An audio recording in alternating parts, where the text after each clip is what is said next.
Okay, this is Chris. I'm going to be the host to have a conversation with you today. And Jessica is our chief editor and founder of DesignWire. And we are going to start a brief introduction by her. Then after that, we will run through the questionnaire that we prepared before, surrounding all the questions from 3 different aspects, including your personal experience, about the design, and about how you manage the team. Okay. Today, as we just mentioned before, that the discussion or the communication will be based on 3 different aspects: personal experience, and now we will start our first session. In early 1980s, when hospitality development, you start your career here in Asia. So in what occasion that you came to Southeast Asia, and which part of Asia attracts you that is different from your hometown? And when you're looking back those days, how would you judge or comment on your decision to stay here in Asia? I came to Asia first time in 1984 because my classmate, Lek Bunag at Harvard, had asked me where I was going after we graduated. And I said, I don't know, Lek, where are you going? And he said, I'm going to go to Singapore. And I said, well, where the hell is Singapore? I didn't know in 1984. And he said, well, it's under China. I said, under China? Okay, I know where China is. So I said, can I come along? And he said, sure, you can come along. And so 4 months later, I ended up on his doorstep in Singapore. I got a job at Belt Collins, a landscape architecture company. And the next week I was working in Bali, doing landscape architecture for big hotels, and I've been happy ever since. Wow. So you are quite lucky that you actually start your career with what you study on and start your first job, start your first project. And from that on, actually it's been 33 years now, right? And you have created we can link more than 200 hotels name with you. Yeah, something like that, yeah. So in your early years that you received the professional landscape education in west part of the world, but now you actually conduct your practice here in Asia. So when designing, do you think more in a professional academic framework? Do you pay more attention to randomness or improvisation as an artist? Do I pay more attention to improvisation? So it's like when you create your project, you work more like an artist, but you got your professional background and with landscape education. So it's in which ratio that when you work on your project? I think these days I work more as an environmentalist. I work as I approach every project we do in trying to understand Mother Earth and how to make the minimal amount of impact on the environment and how to build sustainably. That's my real emphasis now. It's I don't just build to build things. I build to build hotels that have a purpose that will do good for the world, as opposed to building to make profit. So actually, what makes you to have your focus to putting on sustainability and as to study the Mother Earth? And you also said that you got many roles in all of the roles. Your first role will be a gardener. So why would you say so? And how would you decide it? Well, I think, saying that I'm a gardener, I grew up as a gardener. And I also, my first degree was in landscape architecture. So, and I grew up on a farm. So that gave me a very grounded place to start what we do now as we design hotels. But that gives me a very much a footing and a history in the ground, meaning that everything about Mother Nature, I feel, is important, more important than anything that we can ever build. I think that Mother Nature has been neglected far too long by too many architects. We need to go back to our roots and understand how she organizes herself and try to understand that better as architects. Does that make sense? Yes, of course. And you said that actually through your projects, you are trying to binding all the architects' effort to protect the environment as much as you could. And as you said that to look back and to back to your root, and we would like to know that actually in one people's life, there are many ways you might change on your mental in your life career or in your life pace, but others maybe to follow what other people told. So what type of people that you are. So it says that in every people's life path or career path, there are many ways that you met to make adjustment to your mental side or your focus side. But from what you just described, you grown up and your home education is more like you confided your role as a gardener. And now your focus is on the sustainability. So you're always to stick to what you grown up with, you're being taught with. Is there any change in your life that you make adjustment? Okay, I get it. The last few years, I have been devoting more of my life towards making life better for other people, especially in Cambodia. I have a foundation there called SHINTA MANI, and that foundation has helped over the last, 15 years, 20 years to make life, to give a helping hand up to the less fortunate. I've also devoted my life towards the conservation of the wilderness, because that means a lot to me. So I have purchased, and under my care now is a very large piece of land in the Cardamom National Park in Cambodia that is under threat of logging and poaching and wildlife threat. So I have adopted that land and that ecosystem in order to save it. So that gives my life a great deal of meaning, and I'm happier for that. So what is the turning point to make you to do so? What's the turning point? Well, there was a turning point in that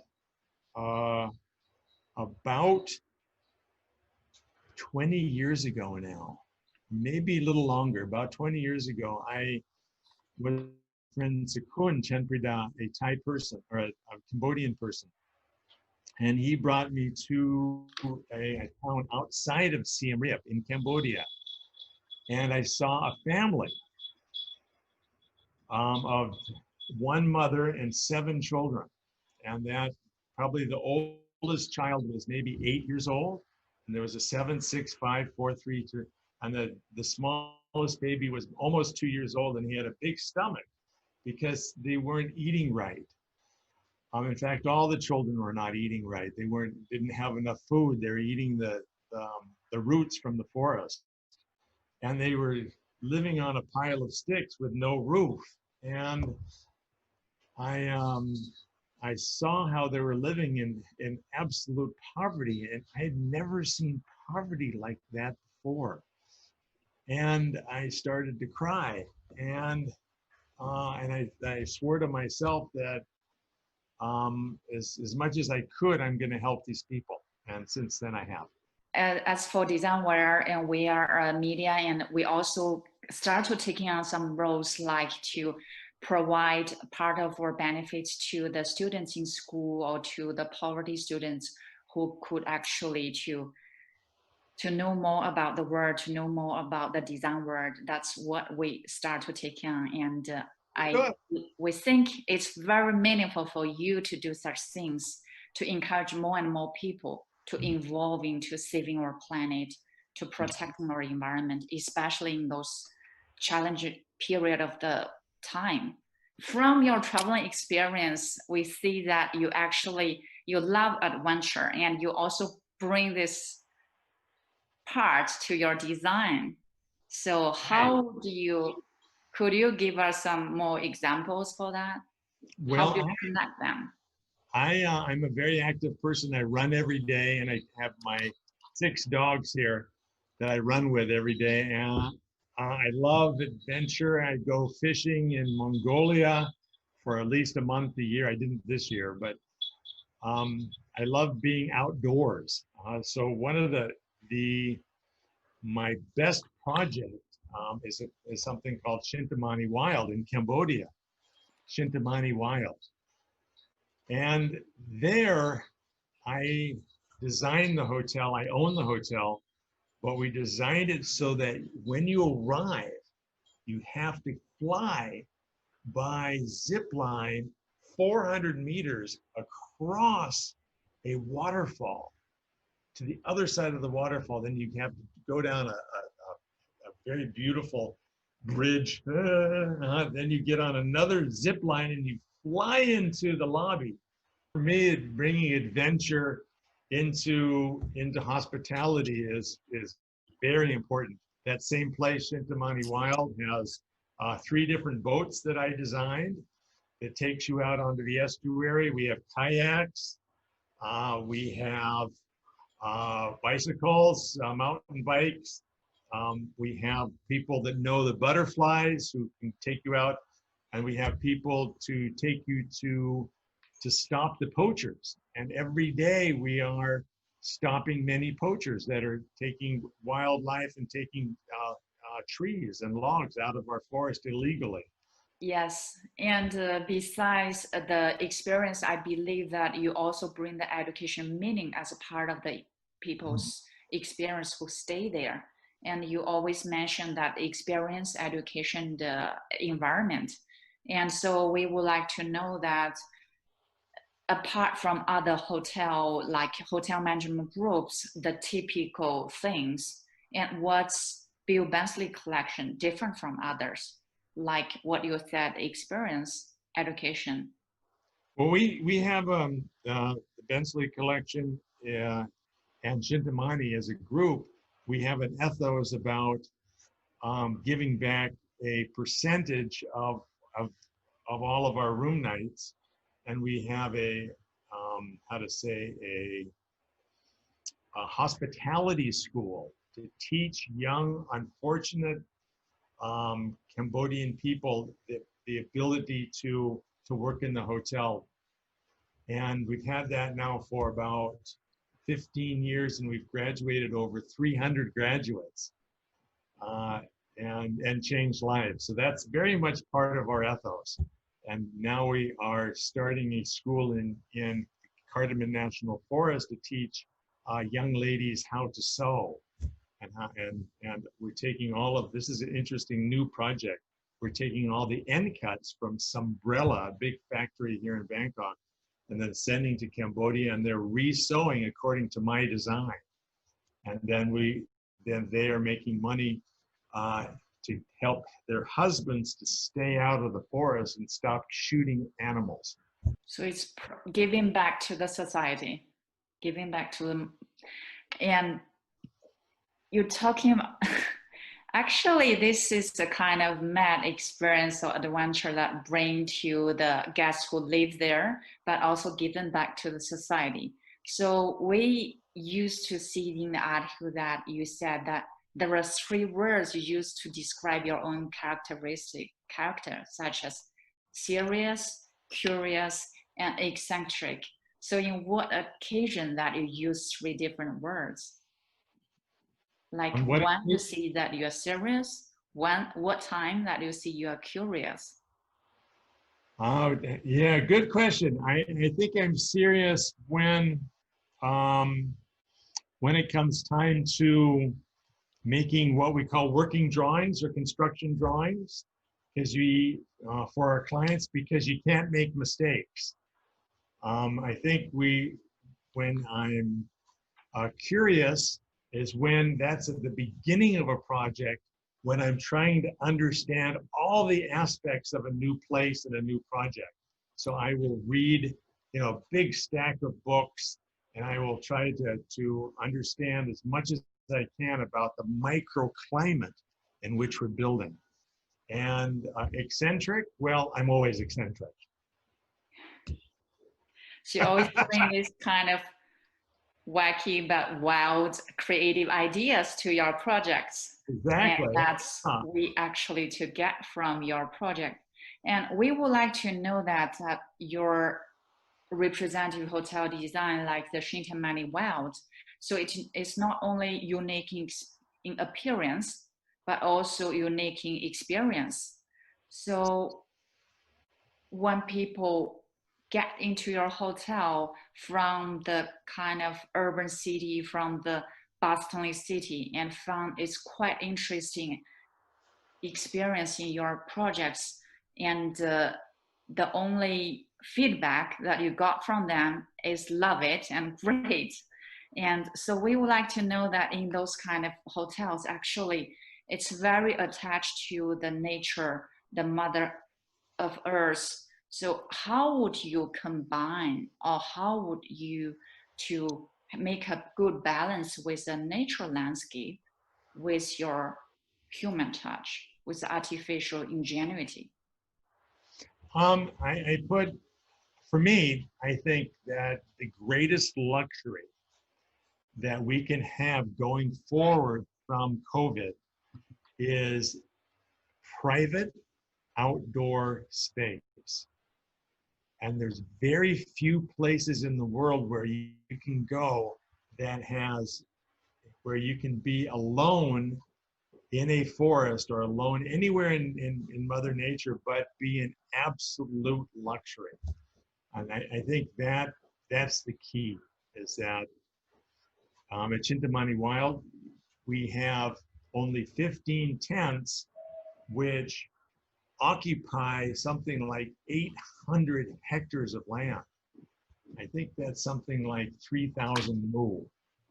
I put the bathtub, specifically to answer your question, I put the bathtub on the terrace next to the river, and it has no walls.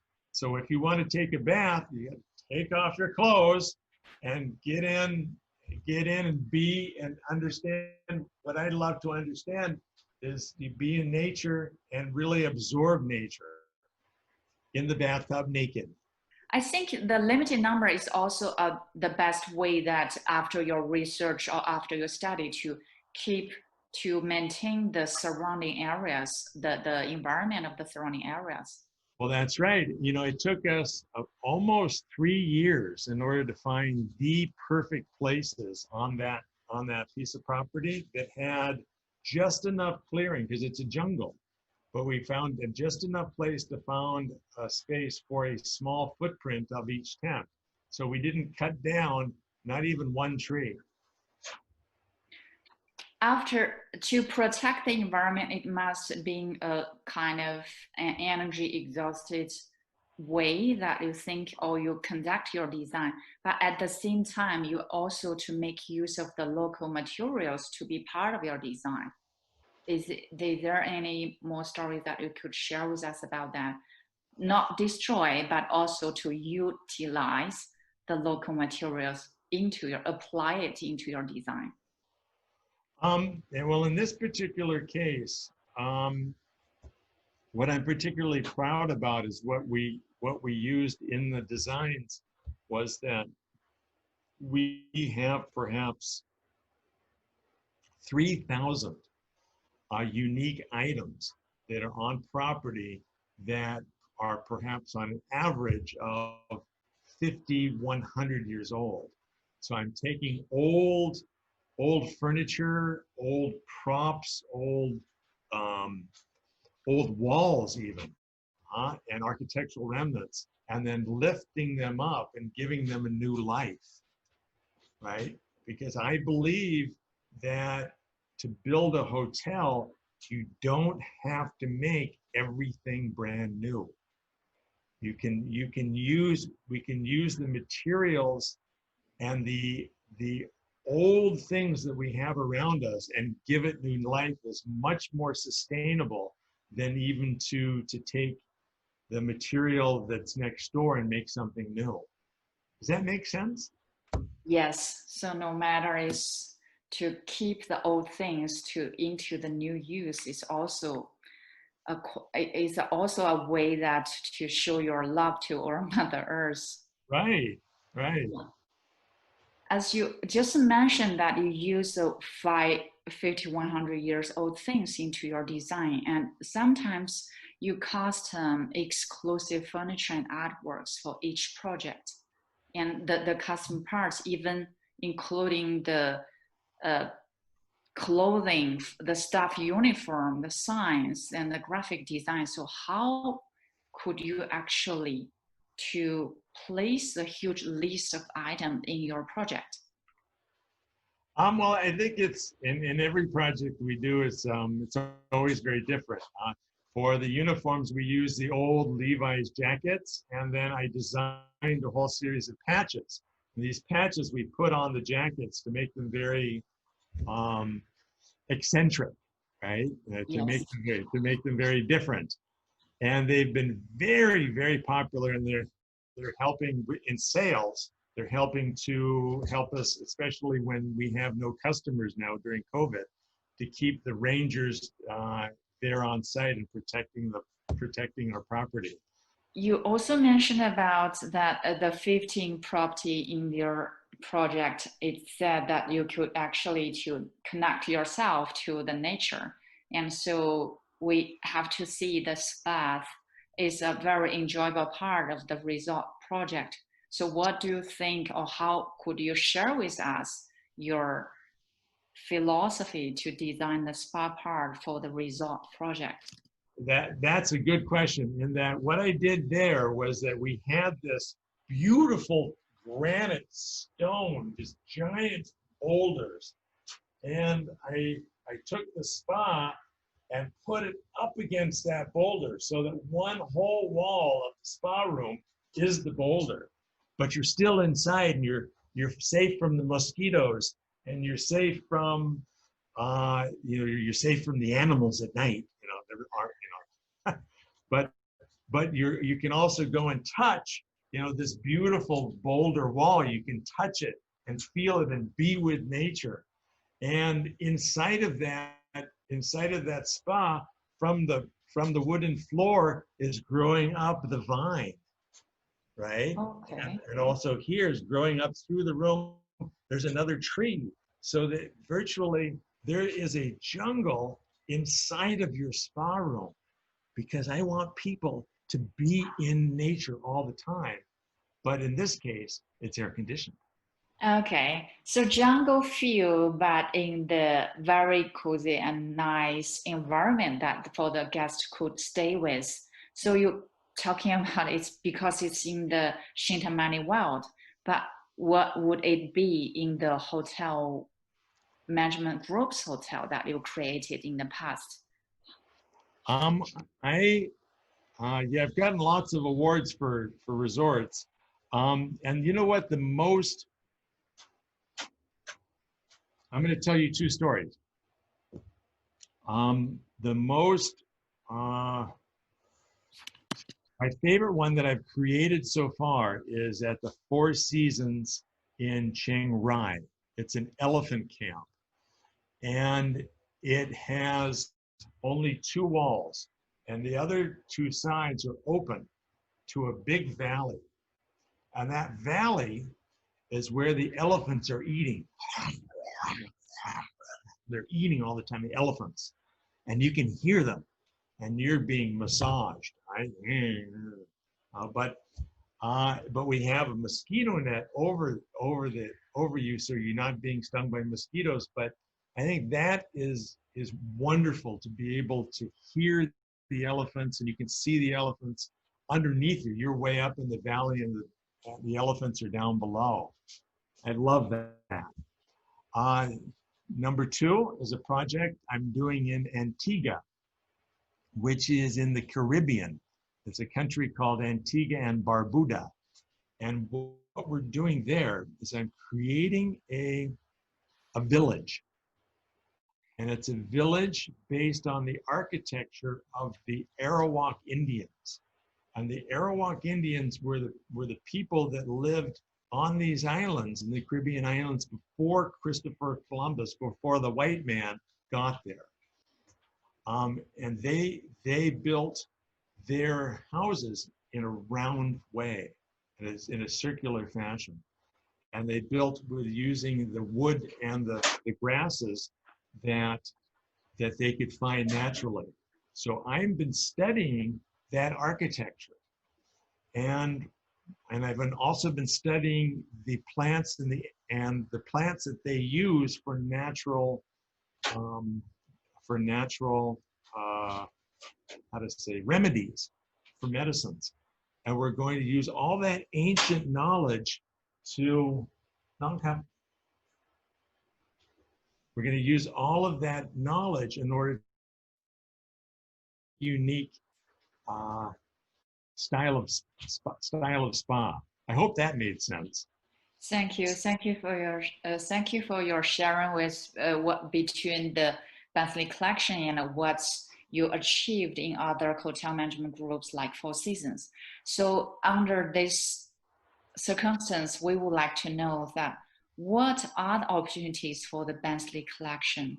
So what do you think the differences between Bensley collection and other hotel group projects? I think the difference is that, well, I want to create projects that have real meaning, and that will help, number one, help the community, and will also help with conservation, and will help with the education of people about how to live better. That, in a nutshell, is it. I wrote a paper, a white paper called the Sustainable, the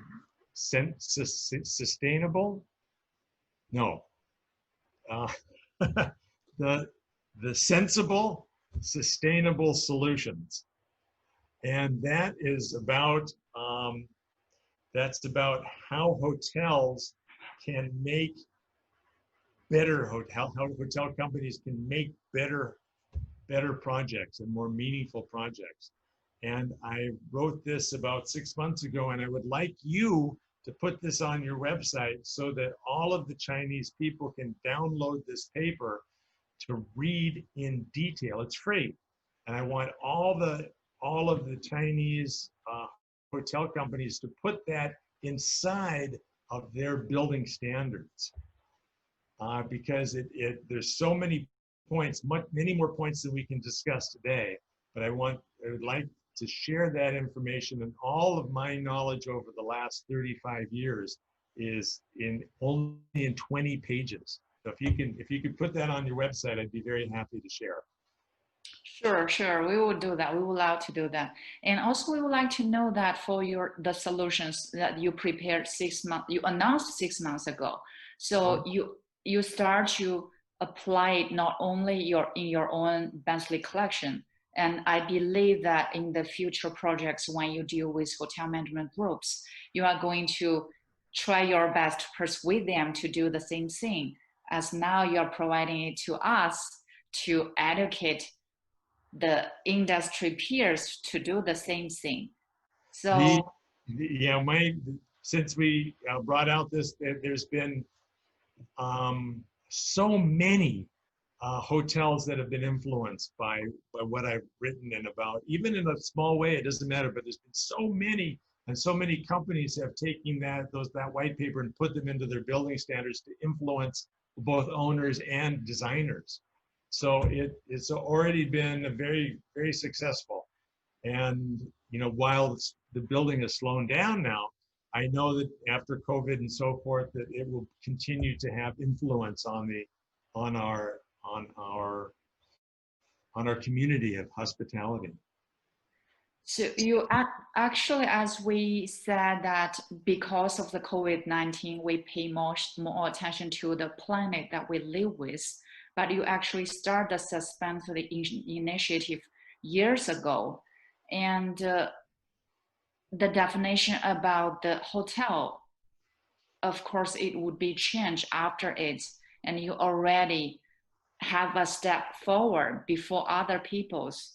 So as you think as a hotel owner, but also a designer, and do you predict the future changes because of COVID-19?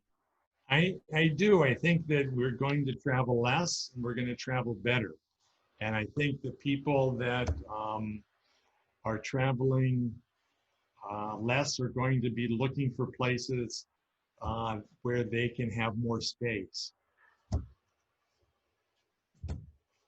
I think conventions and cruise ships, convention hotels and cruise ships have a very limited life. And I don't think COVID's going to go away anytime soon. I think we're all going to have to learn how to live differently for many years. So it must change the hotel industry. Then what would be your suggestions to other designers who is going to evolve into the hospitality field? My suggestion is something that I've been doing for a long time already. It's about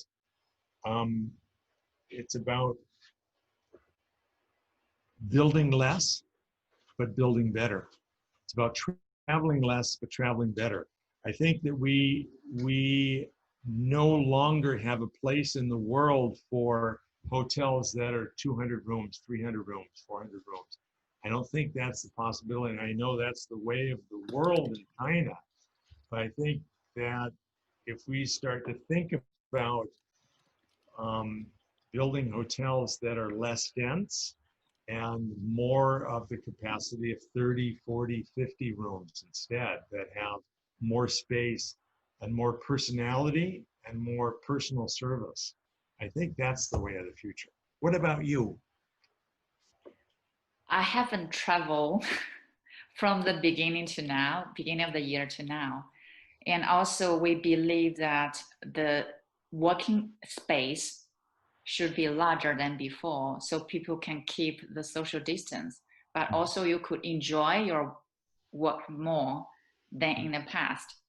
Same thing with hotels, exactly.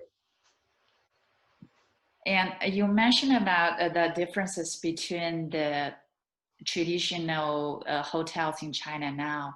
And so we would like to know that you actually involve into the projects like Sanya Capella Hotel and Park Hyatt Ningbo. And what would be the different experience to work with a Chinese client as the one that you worked in the other parts of Asia, like in Cambodia, in Thailand? I couldn't describe the Chinese developer by one definition. And there's good ones and there's bad ones and there's easy ones and difficult ones. And same in Cambodia. You can't put everybody in the same pot. I think that the Chinese developers are very, very clever. Very, very clever. And my suggestion to Chinese developers is, let's start thinking about the world more than we are. Let's start thinking about, let's put, how to say, good intentions and a purposeful build of a hotel first, and profit will become later. Because if we only think about profit, that's short term. Exactly. So that's actually most of the questions about your projects. Now we would like to go to the part about your team. And you said actually you call your studio as a small atelier. And in our mind, 50 people is a quite good number of the team. Now, why would you define that you are maintain design ateliers? So is there any purpose in that? Any purpose for what? You call your design studio as a small atelier. You said you maintain your design atelier in Bangkok and Bali. So why would you call it small? Well, there are there are plenty of companies that have 500, 600, 800 people. Um, and and out of that 150, I'm also counting, you know, the gardeners, I'm counting the maid, I'm counting the driver, I'm counting the, so when you really come down to it, there's a handful of designers that make an influence, that only a handful of designers that have been with me for, on average, 20, 25 years, right? So in that sense, we're kind of a small family. And that's the way I think of it anyways. Now, maybe, you know, 150, that's a big number, but you know, maybe that's, I think of us as a small family. We got yes, we got an audience that is that elite doing boutique. So they guess that's why you keep the team as a family. Yes. Yeah, I like small hotels. I like to do boutique hotels, and I like to keep hands-on every project. I like to, so that's why I prefer to describe my working environment as being small. I hope that makes sense. So is that also the reason that you choose your employees from the local people? Yes, and also I prefer prefer to work with Asians more than people like myself. I find that, you know, in Bangkok here we have all Thai people, with the exception of Brian, and we have all in Bali we have all Balinese people, and it keeps it very simple that way. It's very, you know, there's no issue, there's no fighting.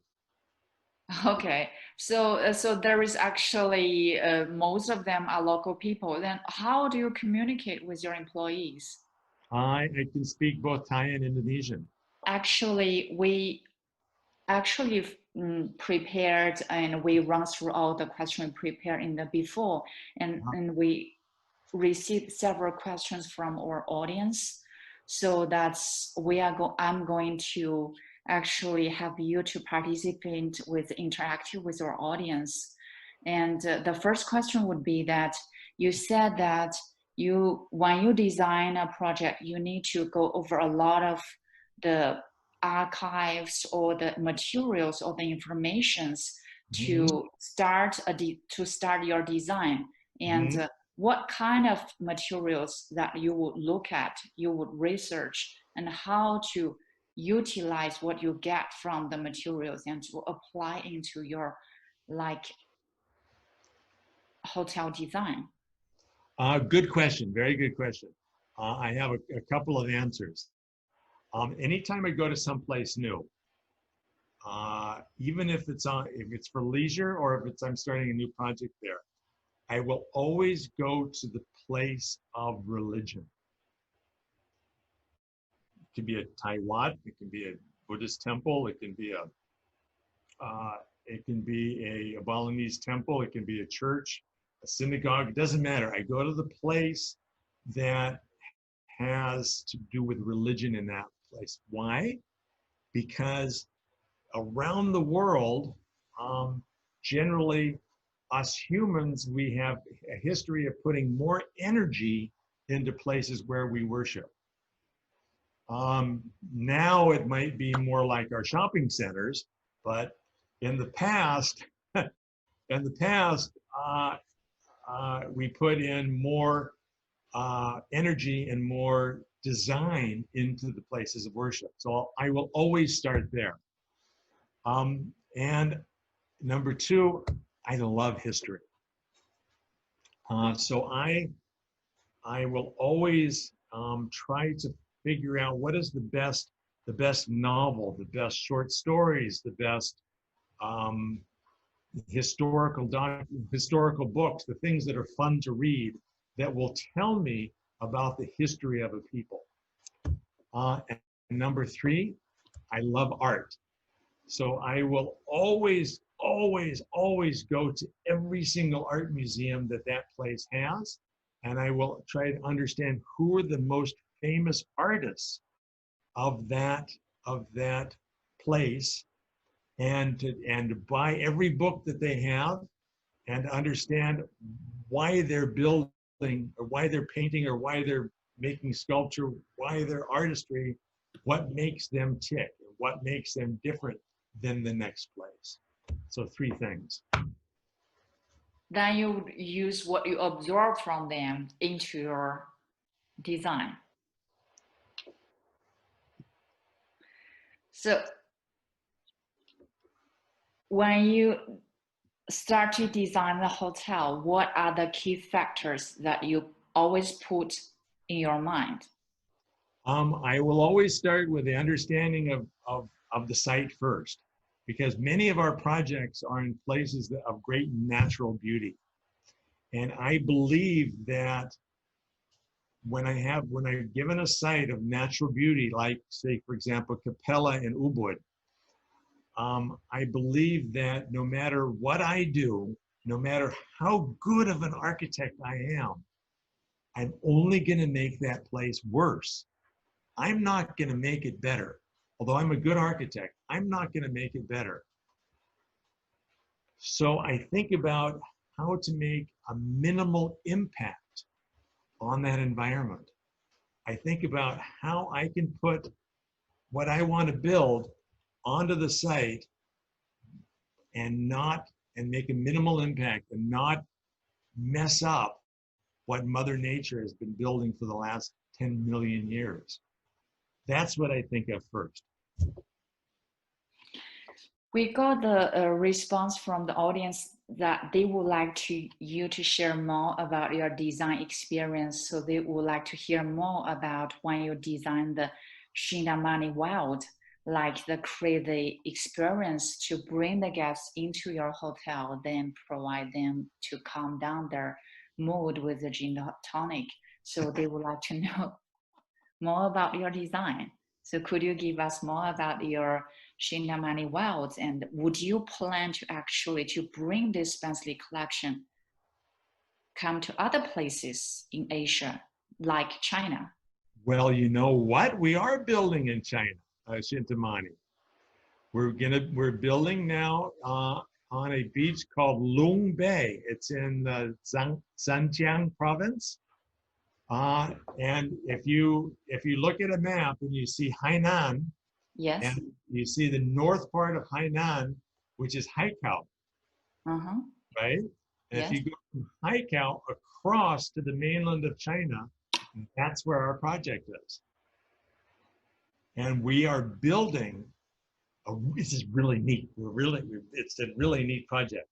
We're building China's first surfing hotel, surf hotel. And all of the rooms, there's only 50 rooms. It's a small hotel, only 50 rooms, but every room it comes with its own kayak, it comes with its own surfboard, it comes with its own mountain bike. I have a running track there, and we also have in front of the hotel 17.5 kilometers of beachfront that you can run along. So it's a hotel meant for young, active, and beautiful Chinese people. So you acquired a land, you develop all based on your creative and wacky ideas, not influenced by the local developer? I didn't. This isn't my project, but we we are the hotel company that's doing this. But the Lung Bay Development Company is my client, and they are great clients too. So there must be clever and foresight client to you. We got comments that you bring the mad or crazy ideas you can create to make your things unique to others, and sometimes you even tour 7 different countries in a week. So are those experiences, do help to your design? Of And course, how would yeah. you suggest the young talent to explore and to discover? I'm here, I'm talking to you from Bangkok. And we've been in lockdown now for what, 5 months? And I have every single weekend, I go to a different place now in Thailand. Uh, and I am enjoying Thailand more than ever before. So I would encourage all young Chinese or any Chinese designer to go and see China, because the South is so different than the North, and the North is different than the West. And there's so many places within China. Go and travel and start with places of religion. Go and see the temples. Go and see don't forget about the shopping centers. Go and see your history and go to all the different parts. And you will find that once you start to really understand vernacular architecture of China and the vernacular religious architecture of China, you will find that that helps you with your more modern design tremendously. It'll give more meaning rather than trying to go to the internet, try to pull something from the internet and try to copy that or make it better. Start with what you have in place. That's what I think is lacking in China, is a sense of history. It's a great time to make us to think and also to worship our own culture. Yes, yes, very much so. There is another question, maybe it's the last question from our audience. Could you please share your design concept while you bring more outdoor landscape to indoor? Well, indoor lies the outdoor landscape. I'm not sure I understand the question. So your design concept, when you bring outdoor landscape to indoor, what would be your design concept? Well, there's a new buzzword now. There's always a new buzzword. Last few years it's been sustainability. And now there's one called biophilia design. What it means is that, that designers now are finally realizing that people that spend more time outside and spend more time next to Mother Nature, that understand more nature, are more healthy, right? And we're finding that people who have mental illnesses go into the jungle or go into the forest, go into natural places, and they mend faster. That also is true even in city locations where designers are bringing nature more inside, like my spa at SHINTA MANI WILD. People where we bring natural elements instead of cold, hard steel, stone, and glass. We're bringing natural elements inside and make people really down. Okay, thank you very much. Thank you. Goodbye. Swadee Kap.